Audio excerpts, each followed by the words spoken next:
Hey, Raymond here from the Beginner Photography Podcast, and today we are talking all about family photography. So let's get into it. Welcome to the Beginner Photography Podcast with Raymond Hatfield, the podcast dedicated to helping you grow your photography skills. Raymond interviews the world's top photographers in their field to ask questions that will get you taking better photos today. Now, with you as always, husband, father, home brewer, LA Dodger fan, and Indianapolis wedding photographer, Raymond Hatfield. Welcome back to this episode of the Beginner Photography Podcast. I am Raymond Hatfield, as always, your host. And today we got a great show lined up. It is with a family photographer who is doing some really fun and interesting things. So I'm excited to get into this interview. But first, I wanted to share a quick story. Last week in the Beginner Photography Podcast Facebook group, now there's questions that group members post all the time, and sometimes one of them will catch me off guard, and it was from Fabiola this week. She asked, how do you cull through images that you're attached to, right? She took a ton of photos of her kiddo, and if you have kids, I'm sure that you can relate. You don't want to delete any of them. It's hard. It's a tough thing to select a photo of your child and then press that delete button. I get it. You don't want to delete any of them. But she also still wants to improve her skills as a photographer, which part of that includes choosing the best photos. So I told her that while you can keep way more photos of your kids than you do for like a portrait session, you know, nobody's going to look at you strange for having like 200 photos of your kids from one session, like going out to the park or whatever. But you would never deliver like that many photos from a portrait session because it's just too many. I did say though that if a photo doesn't elicit any sort of emotional response, if nothing incredible, you know, I guess that's too hyped up. If nothing is going on in the photo that makes you like stop and say like, oh wow, like I see his personality, or I see like that's typically something that they would do. If the photo doesn't have any of that, and it has a poor composition and the photo's out of focus, toss it. You have to toss it. You know, nobody's going to want to keep those photos. And I can tell you from personal experience that the more photos that you get rid of, now again, I know this is hard and that it's something that you're going to have to work on, but the more photos that you get rid of as time goes on and you go back and look at the photos that you kept, it's going to like boost your spirit, because suddenly you have just like, you know, a selection of like a dozen or two great photos, like the best photos. And you're going to feel like, wow, I'm a pretty good photographer. This is awesome, you know? And then of course, as the kids get older, they're going to be even more powerful. But if you had to go through 10,000 photos, to pick out, 10 good ones, nobody's going to want to do that. And that just takes up more of your time and everybody else's time as well. So that was my advice to Fabiola. And then right after that, I went back to editing video for my upcoming course called Auto to Amazing. Now, when I wrote out Auto to Amazing, I thought this is going to have everything in it. Nobody's going to have any questions about photography afterwards whatsoever. So I started writing. I started coming up with all these videos and these modules. I mean, I think that we recorded like more than 20 hours of video, right? And then I got to work and I started editing it all. And then I was thinking more about, photos of the kids and what I had just said to Fabiola. And I thought to myself, well, wait a second. Nobody needs all of this extra info to start taking amazing photos, right? Nobody needs to know things like back button focus or what is chromatic aberration and how to deal with it, just to take good photos. Nobody needs that to get started. All that you need to know is when and why to change your settings. And that's it. So even though I had recorded so many videos, I started taking those videos out of the course, because there's no need for something that advanced that doesn't help the cause, right? When all that you want to do is consistently take photos that you are proud of. Like I said earlier, if you took 10,000 photos, but there's 10 good ones in there, it's almost not worth it to look through all 10,000 photos to find the 10 good ones. If you as the photographer cull throughout the other 990 photos to get to the 10 good ones, those 10 good ones are going to be way more impactful. And that's what I knew that I had to do. I had to take out all the stuff that didn't matter to you to learn, to have an impact from this course. So I went through and I cut out all the fluff, and that's it. And now this course is so lean and it is so powerful, just to get you to shoot manual, to get you to see new compositions, and to get you to understand light as well. So I was really excited about that. And now, I wouldn't have got that if it wasn't for Fabiola's question. So Fabiola, if you're listening, thank you so much for being vulnerable and asking those questions. So I'm just putting the finishing touches on the course now, and it will actually beta launch here June 4th to just a small group of members who are in the Beginner Photography Podcast Facebook group, which is another reason why you should join, is to get access to things like this.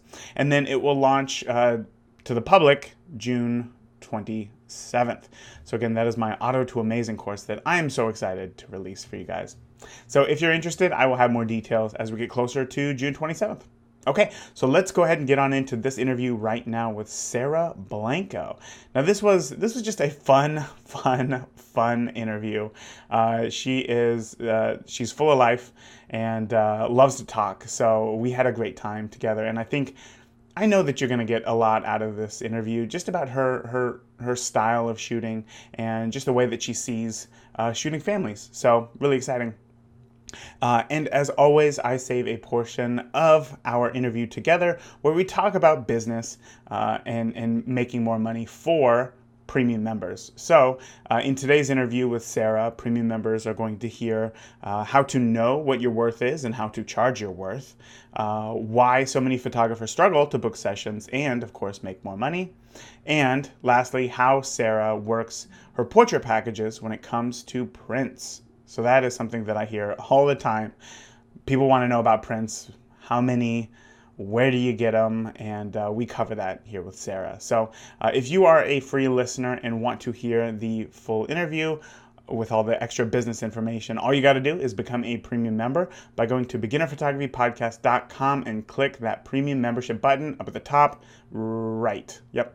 Okay, that's it. Let's go ahead and get on into this interview with Sara Blanco.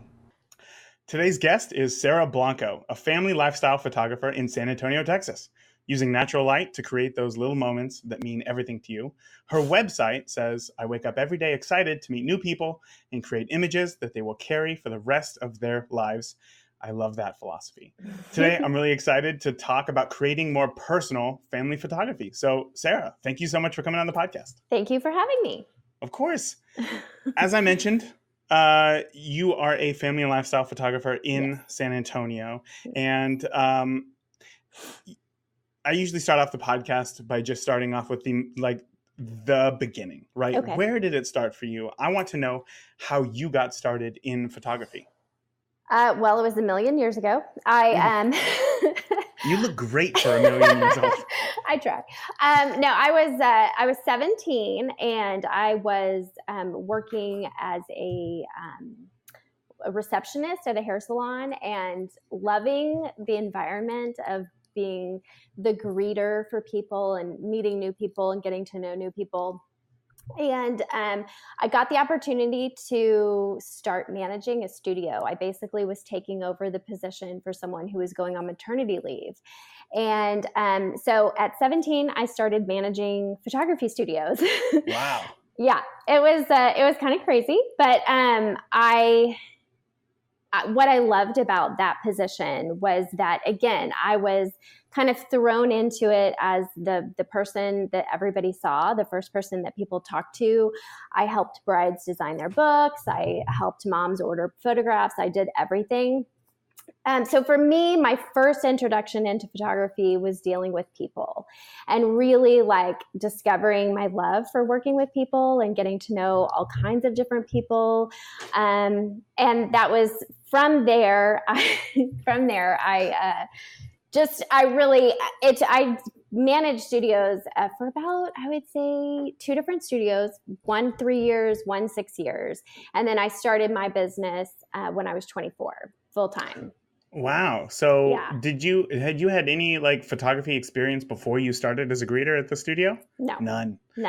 It Wow. was one of those fluke positions that it was a friend of a friend, and they just kind of took a chance on this 17-year-old who I didn't go to college because I was really, really bad in school. And I knew for Me me, too. I So think bad. a lot of creatives are, the idea of going to college was like an overwhelming obstacle for me, whereas just working really, really hard, doing something I love was the easy path. Yeah. So it's never been easy, like financially and all of that. It's always taken me a lot of work, but it's been fulfilling. Good. So Yeah. without having really like picked up that camera, like a lot of photographer stories that, they've had a camera in their hands since they were young, myself included, having been on the other side of that, Yes. kind of falling into the business side, like, oh, I work for a photography studio. And then Yes. having to learn photography. Yes. How did you educate yourself about photography? Because obviously it can be pretty technical. Yes. Well, this was 20 years ago, so everybody was still film. So learning was actually a lot easier. I bought an old Nikon and just started practicing. Have my little Nikon FM2. I still have it. And I shot everything. The second photographer that I worked for, she actually taught me the photography side of it. I became her second shooter for weddings. And she was all film. She still is all film. So everything that we did was film, and it was learning by doing. Mm-hmm. I learned the technical. I learned just the creative side from her. I learned how to see light. I learned how to interact with people. Learned how to make people feel comfortable around me, which I had already pretty much learned because my job was to be the face of these businesses. Yeah. So yeah, I mean, it was just a lot of years of just learning by doing.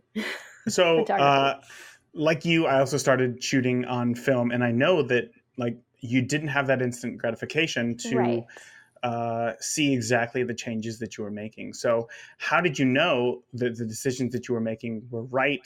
Like, was there some sort of review process after you shot a roll?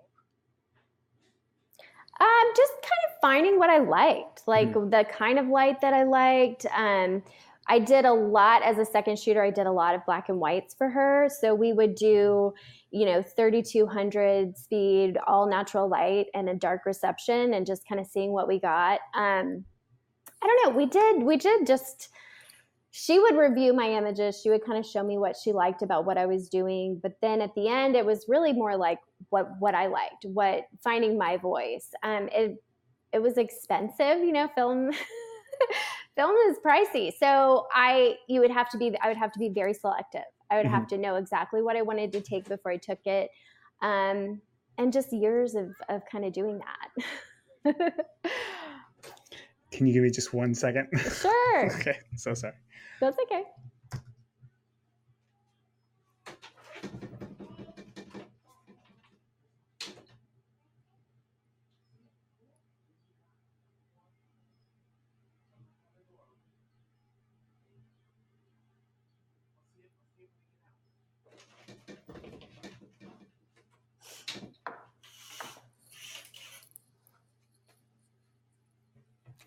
I have those little curtains put up for that exact reason.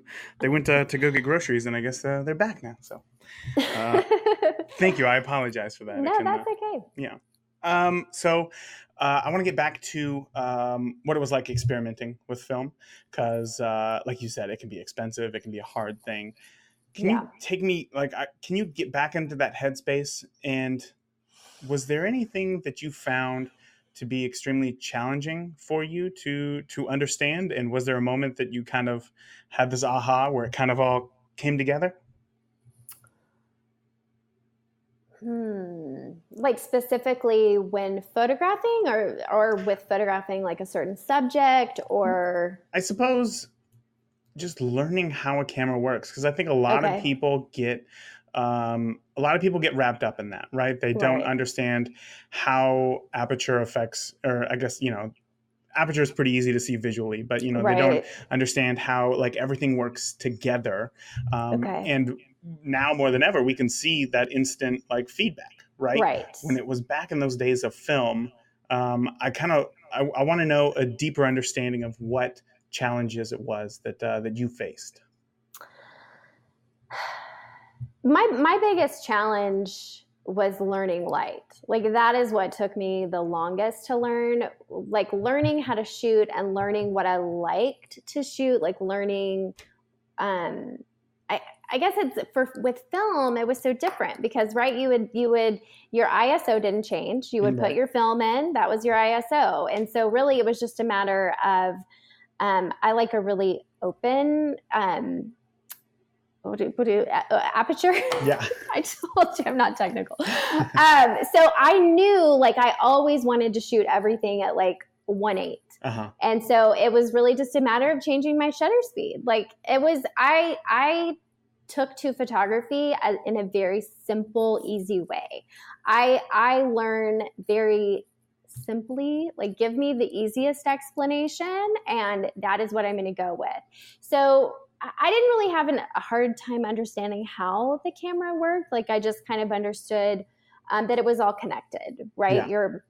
Your ISO, your aperture, your shutter speed, you just had to kind of figure out how all that was going to work where you were. If I was inside, it would be, 1/8 at what, you know what I mean? It just, Mhm. I guess I didn't really have a hard time understanding that concept.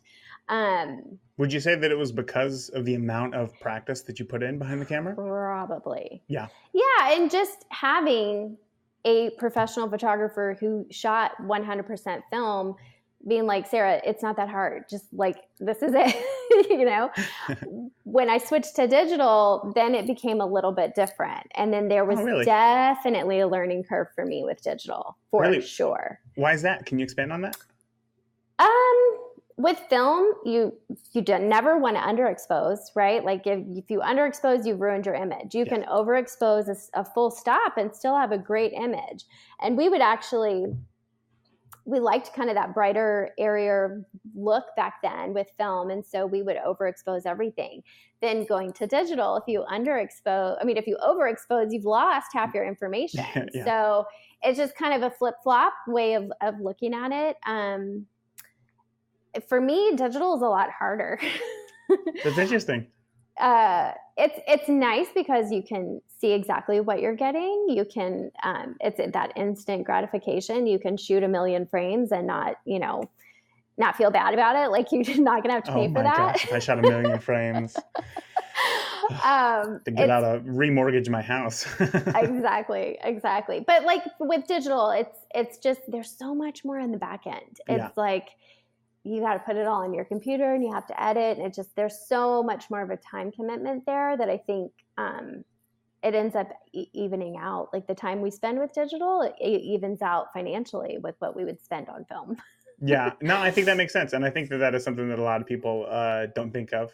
But, just looking at your bank account, you think, oh, digital is much cheaper. But yes, the time in the back end it's not quick. It's not quick. But it's not quick. So lighting is obviously something that it takes a long time to see. You could have hours and hours and hours of just talking about seeing light, right? Yes. And you kind of touched on that a little bit, but now I kind of want to talk about composition. Composition is something that doesn't get taught very often. I think it doesn't really come up a lot in conversation because it's not super technical. It's not, if you're in this situation, this is what you do. If you're in this situation, this is what you do. It's a lot of it is up to you, the photographer. But in the early days, after learning those technical abilities, next is the light and the composition. So how did you go through the process of figuring out what style of like where you like to hold the camera? Right. Well, when I was second shooting weddings, it was a lot of what she wanted me to do. So it was standing where she needed me to be, capturing what she needed. Once I started really shooting for myself, I kind of did everything differently than she preferred. And I don't know if it was because I just had a different style, but I don't know. I would just play.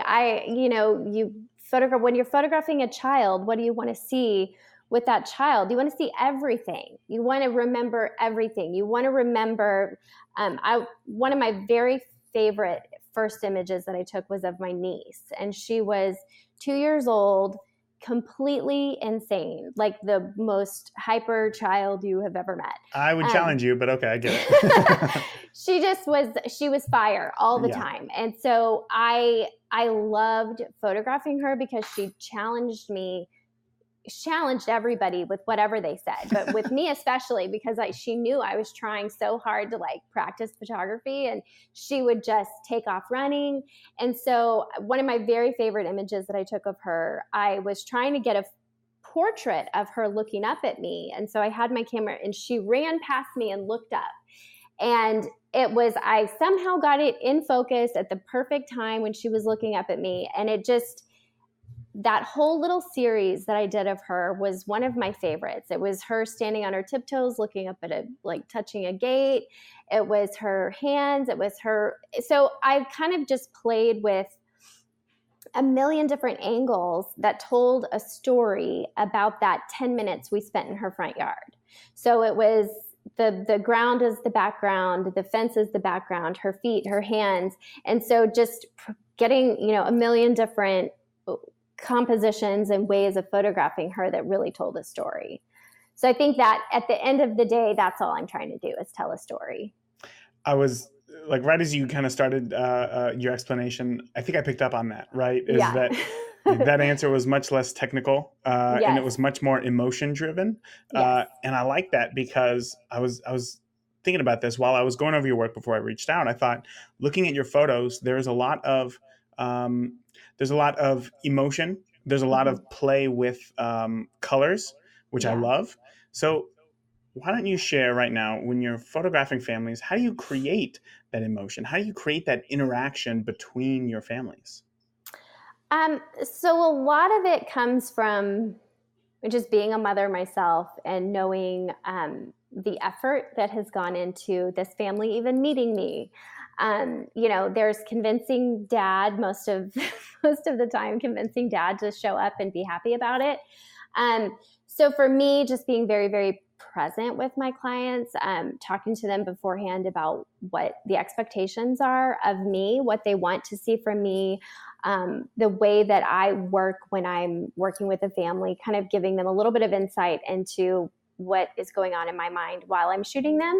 So just making sure that they are prepared and that they understand that they're kind of along with you in this journey. Yes, exactly. And also me, myself, showing up ready and being vulnerable, being just 100% there for them. This isn't for me. This is for them.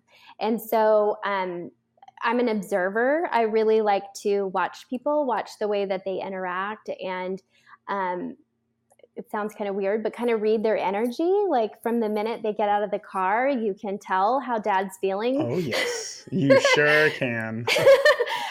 You can see how dad's feeling. You can hear kind of the frazzledness in mom's voice, trying to make everybody happy and just like make this all go smoothly. She's usually already apologizing for one of the children being in a mood or something. So for me to just show up and be like, immediately try to just make them happy. And like, this is going to be so fun. And let me tell you about this butterfly I saw in the field. And dad, how was that traffic? Are you doing okay? Like just trying to immediately break down their barriers without being like a force. You want to be a gentle force with your people, right? You want to let them be comfortable and let them be vulnerable. And how do you do that? You have to be that yourself first.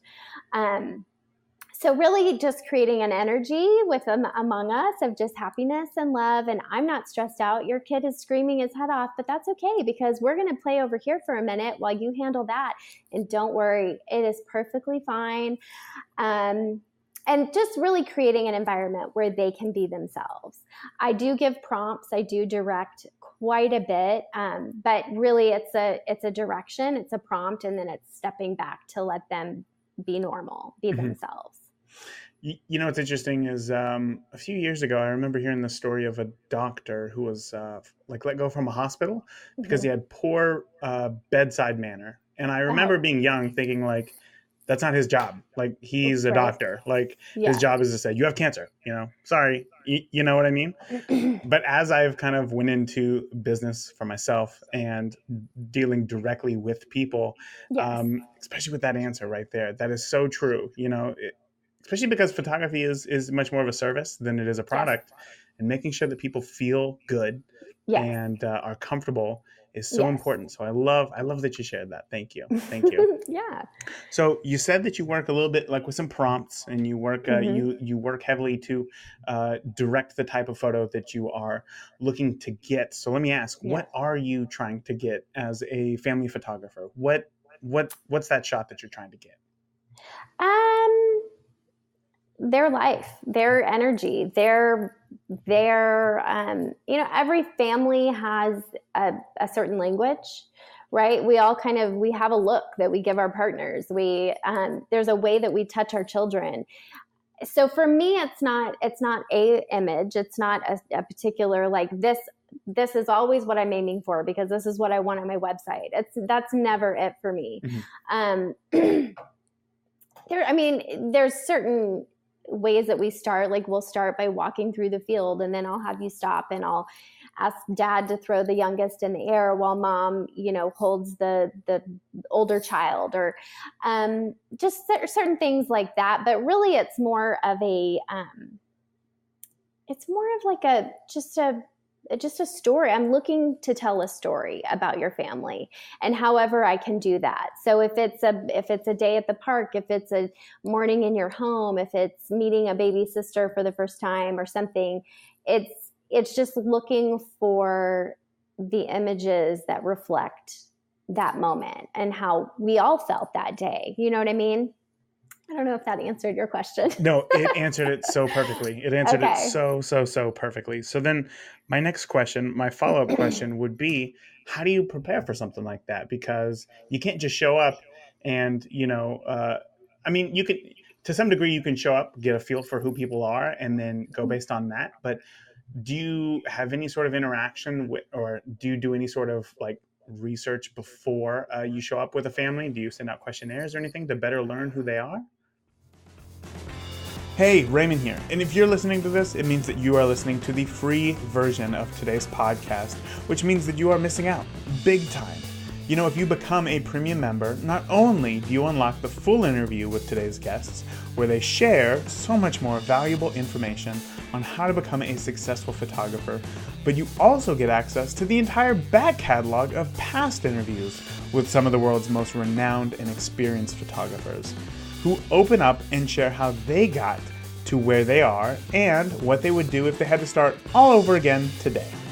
Now, if you want to find out, become a premium member by heading over to patreon.com/beginner photography podcast, or just head on over to beginnerphotographypodcast.com and click the link on our homepage. That's it. I hope to see you there. Awesome. Okay, so now we've talked about where you got started. We talked a lot there about business. That was more than 15 minutes of business talk right there. And we were worried about that in the beginning. I'm very passionate about business and photographers being able to create a sustainable income from their business. If you are spending the majority of your time on your business needs to be feeding your family. Yeah. That's a great point. So one of the things that Carrie said that she struggled with, right, was the idea of going and doing the shoot, which she was fine with, but then the fact that she was going to have to come home and spend a lot of time editing those photos, and that's where she was worried about the worth. So can you walk me through your editing workflow? What happens right after you get home from a session? Right after I get home from a session, it's usually late at night because, sunset sessions. I basically download everything to an external. I back it up and I go to bed. My editing process is I put everything through Lightroom and that's pretty much it. I mean, Mhm. from a final session, I will end up with anywhere from 400 to 600 images that I'll cull down to about 125 to 150.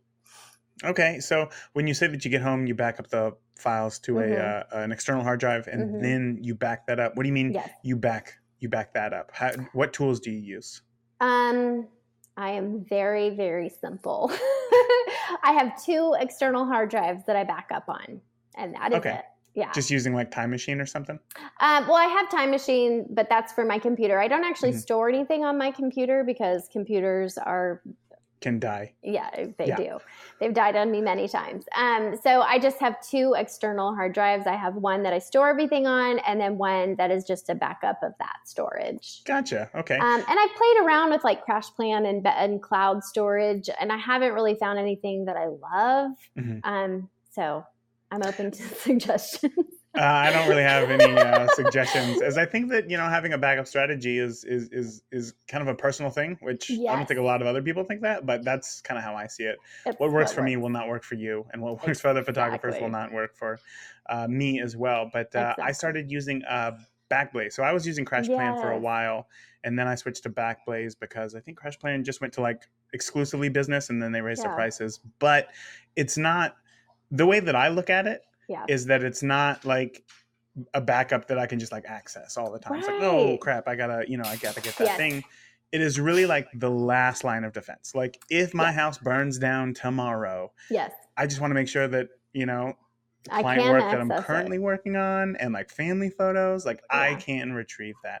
Yeah. So, but I will say that our internet bill was through the roof, and I had no idea that was going to happen because I guess we get like 1 terabyte of data that we can use a month. Yeah. And in that month that it was backing up, I used over 5 terabytes of data. Yeah. So That uh, happens. I had to remortgage our house to pay for that internet. But no, but yeah, so like I said, it's a lot. But I had another question for you right there. What do you think are just some general overall challenges that you see a lot of other photographers facing when photographing? Or no, I take that back.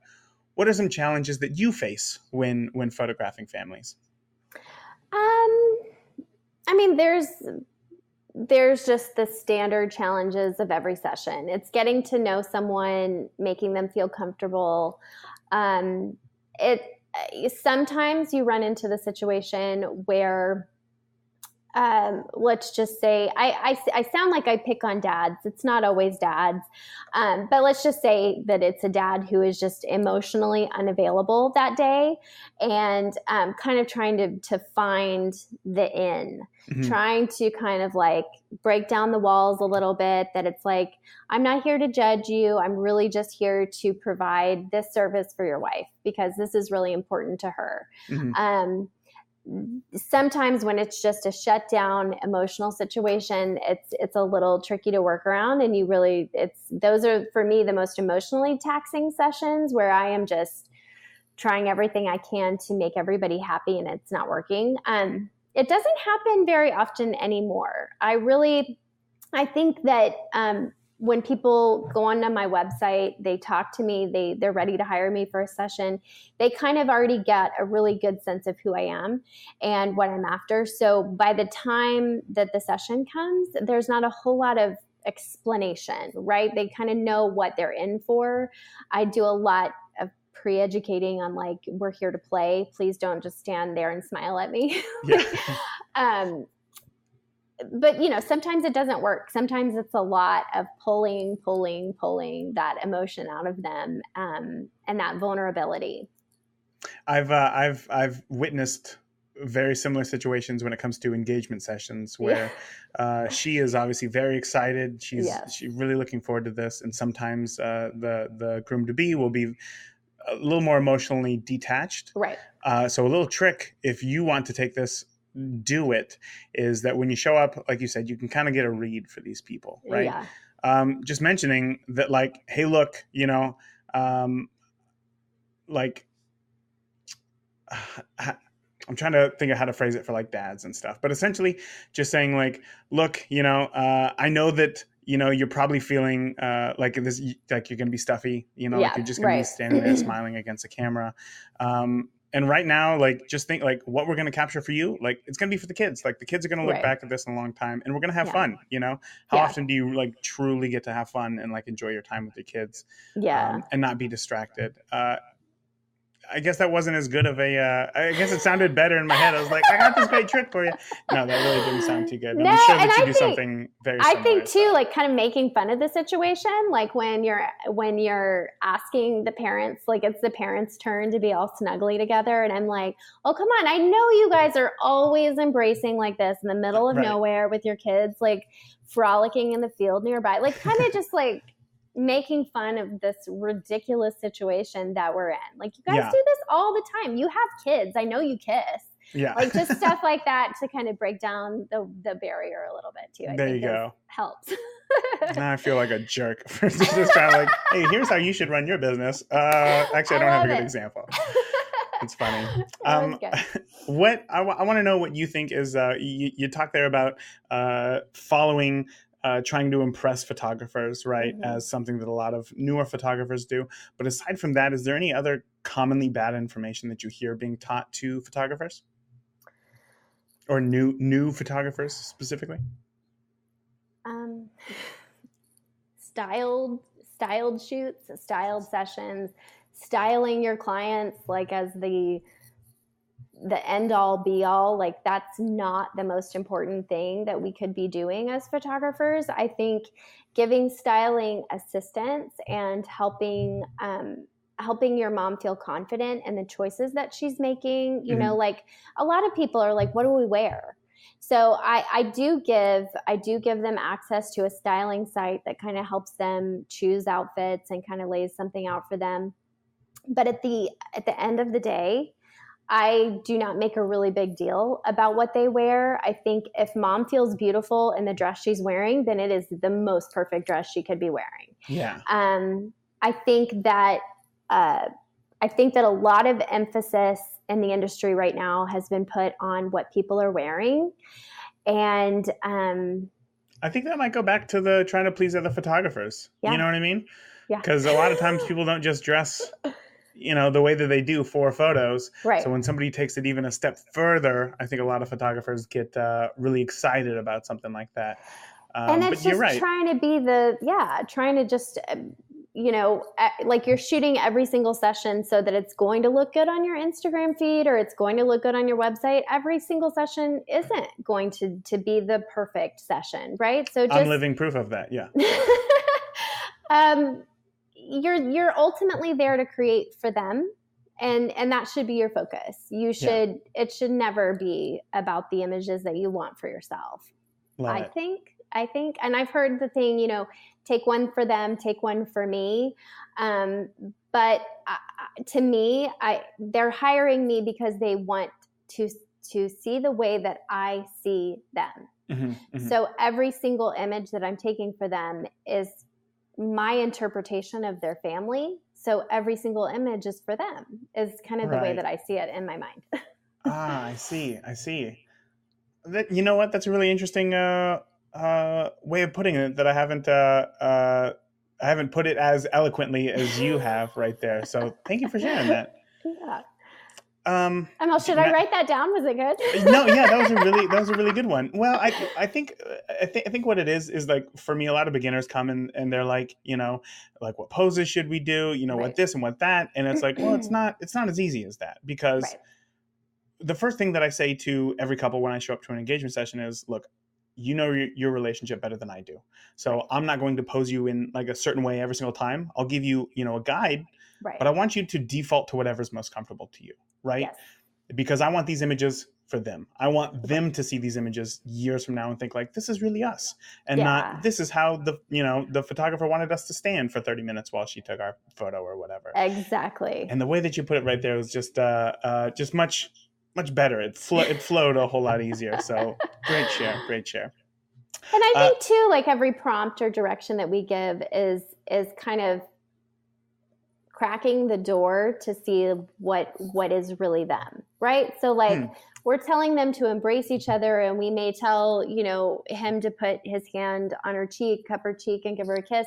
But if that's not like who they are as a couple, that's not going to translate well. Right. So it's like with every direction you give, you're opening a door to letting them show you who they really are. And you need to give them the space to show you that. So like you just said, like kind of giving them a heads up, like, hey, this is what I'm going to tell you to do, but that's not the final result. Like you do what feels comfortable. Yeah, exactly. That was awesome. That was a cool little, I feel like my brain is like on fire right now. It's really cool. Well, good. One question that I love to ask, because I always love to hear these answers. Have you ever had an embarrassing moment behind the camera on the job that you would be willing to share? Oh my God, yeah. I mean, like so many. It's going to be so hard to pick. The very most embarrassing thing that ever happened to me was second shooting a wedding. And the main photographer had the entire bridal party, the wedding party, and all of the extended parents, everybody, like the whole damn family was there. And she was photographing them. So they were facing us, and she asked me to run and get something for her real quick. And I was running. They were obviously all looking at me. I ran and just slipped and fell flat on my face. Oh, no. My camera actually like over my head, slammed onto the hard ground. Luckily, it was film, like behemoth, like nothing happened to that camera. Right. It was totally fine. But I just wanted to die. And that was not the most embarrassing part. The most embarrassing part was the most precious, kindest mother of the groom the entire rest of the day kept checking on me to make sure that I was okay and offering me Advil. Like it was a bad spill. Like it was bad. That was the most embarrassing thing. Well, I'm sure that you just gave hope to a lot of other people out there who will eventually do the same thing, because you will get through it. You will get through it. And when you're at a wedding, it's it's understandable. You know, it's understandable to, make a mistake or something like that. So I'm glad that you came out on the other side a stronger human being. Oh, yeah. You got to roll with it. And you got a good story out of it. So, Yeah, that you can share with the world on a podcast years later. That's exactly. Funny. Sara, I want to thank you for coming on the podcast. You have shared a ton that I know that the listeners are going to truly enjoy and get a lot of value out of this interview with you. Before I let you go, can you share with the listeners where they can find you online? I'm on Instagram. And I'm also my website, sarakblanco.com, and Instagram, Sara K. Blanco Photography. Perfect. Now, side question before I let you go, is Instagram your favorite social media platform of choice? Yeah, I think so. I don't love any social media, but yeah, I do dedicate some time to Instagram. I've found great friends through Instagram. I will tell you, I don't get a lot of clients from there. I don't get a lot of clients from there. My clients find me online, or they find me through a referral. Yeah. All right. Well, if you want to connect with Sara, Instagram is going to be the place to do it. So, Sara, again, thank you so much for coming on the podcast. And I look forward to keeping up with you and everything that you do in the future.